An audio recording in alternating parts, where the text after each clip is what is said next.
Good morning everyone. Welcome to TSN the school. Myself Swati Mahavar. Today we start economics of class 10th. We start with chapter number 2, sectors of the Indian economy. This is sixth part of this chapter. Fifth part में last हमने पढ़ा था right to work. Come to page number 29. Right to work last discuss किया था हमने. Now what is right to work? मैंने आपको बताया था कि right to work क्या है, ये हम next वीडियो के अंदर देखेंगे. Now what is right to work? The government implement the law implementing the right to work. Government ने एक लॉ बनाया राइट टू वर्क कि सबको काम करने का क्या है, अधिकार है. पहले गवर्नमेंट ने ये कहाँ चलाया था? 200 district of India and then extended to an additional 130 district.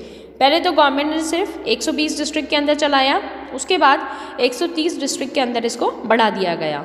The remaining district in rural areas were brought under the act will effect from 1st April 2008. बाकी के बचे हुए जो डिस्ट्रिक्ट्स थे उन सब डिस्ट्रिक्ट्स के अंदर कब से लागू कर दिया गया ये 1st अप्रैल 2008 से. It is called National Rural Employment Guarantee Act 2005. It is very important act. ठीक है, कौन सा एक्ट था ये? NREGA 2005. What is the full form of this? Natural Rural Employment Guarantee Act 2005. Under NREGA 2005, all those who are able to work and are in need of work are granted 100 days of employment in a year by the government. क्या था नरेगा? नरेगा के अंदर government ने एक rule निकाला कि जो लोग काम करने के लायक हैं, जो काम करने के एबल हैं और जिनको ज़रूरत है काम की, उनको 100 दिन का रोज़गार दिया जाएगा पूरे साल के अंदर. यानी गारंटेड 100 ईयर्स का उनको एम्प्लॉयमेंट दिया जाएगा per year. If the government fails in its duty to provide employment, it will give unemployment allowance to the people.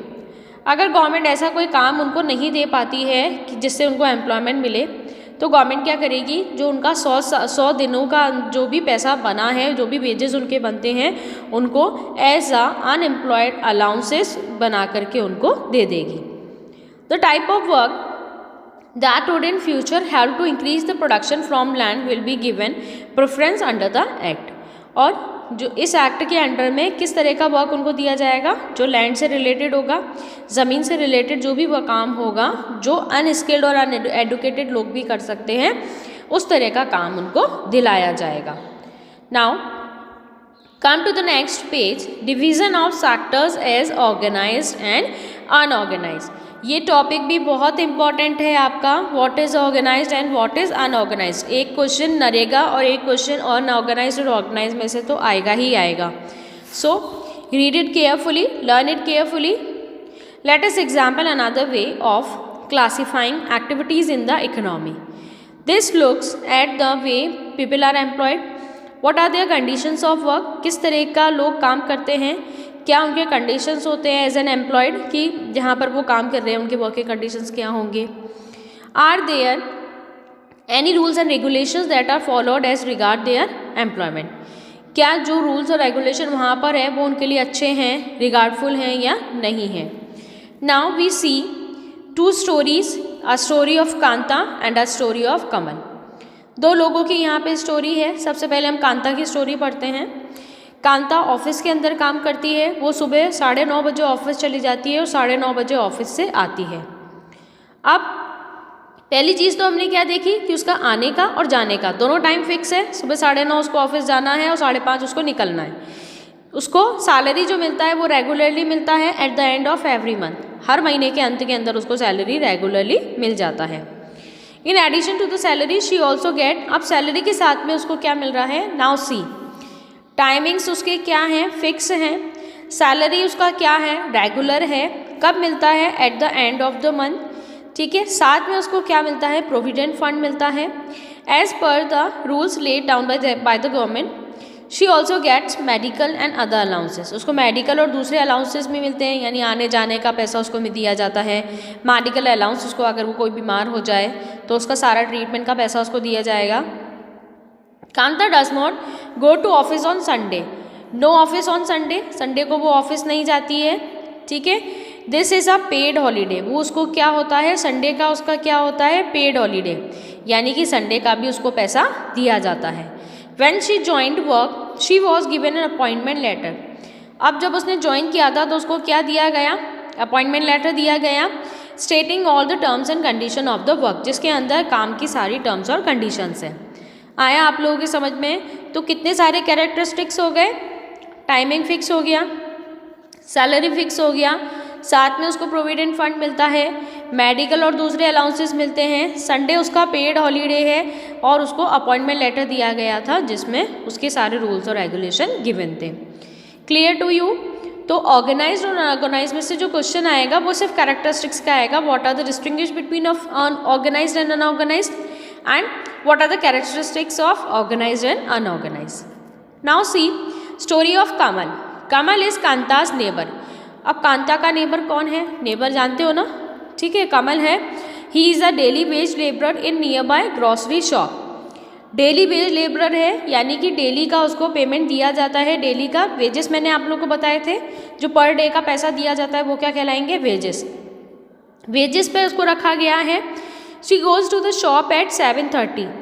अब देखो शॉप वो कब जाता है, 7:30 को जाता है और आता कब है, 8 PM, शाम को 8 बजे आता है। He gets no other allowance, कोई भी उसको अलाउंस नहीं मिलता है, वेजेस के अलावा सिर्फ उसको क्या मिलते हैं, वेजेस मिलते हैं, ना कोई मेडिकल अलाउंस मिलता है, ना आने जाने वाला अलाउंस मिलता है, टीए डीए कुछ भी नहीं मिलता है उसको। He is not paid for the days he does not work. Not paid, he does not work, जिस दिन उसने काम नहीं किया उस दिन का उसको पैसा नहीं मिलेगा। He has therefore no leave and no paid holiday, ना तो उसके कोई लीव होती है, ना ही उसका क्या होगा, कोई भी पेड हॉलीडे होगा। He has therefore no leave and paid holiday nor was he given any formal, ना ही उसको कोई फॉर्मल लेटर दिया गया है। He has been employed in the shop, फिर भी वो शॉप में काम करता है और वो क्या है, एम्प्लॉयड है। He can be asked to leave any time by her employer. अब उसका जो एम्प्लॉयर है वो उसको बिना वजह कभी भी निकाल सकता है।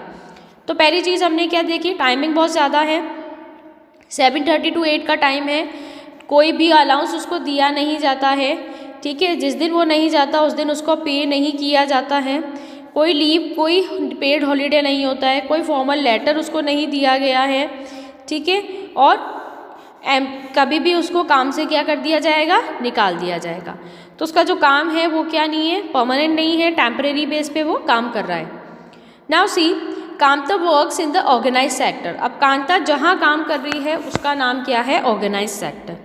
सारी चीज़ें वहाँ पे ऑर्गेनाइज मैन्युअली बिल्कुल सिस्टमेटिकली चलती है, तो वो क्या कहलाएगा, ऑर्गेनाइज सेक्टर।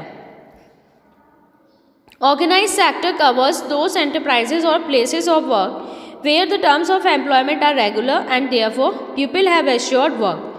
ठीक है, ऑर्गेनाइज सेक्टर कहाँ पे होते हैं, जहाँ पे पेमेंट रेगुलरली दिया जाता है और एश्योर्ड वर्क, यानी जितना वो काम करेगा उससे भी उसको अच्छा दिया जाएगा, उस काम का एश्योर्ड, यानी कि जितना उसका काम जो ले रहे हैं वो लोग उतना ही उसको पे करेंगे।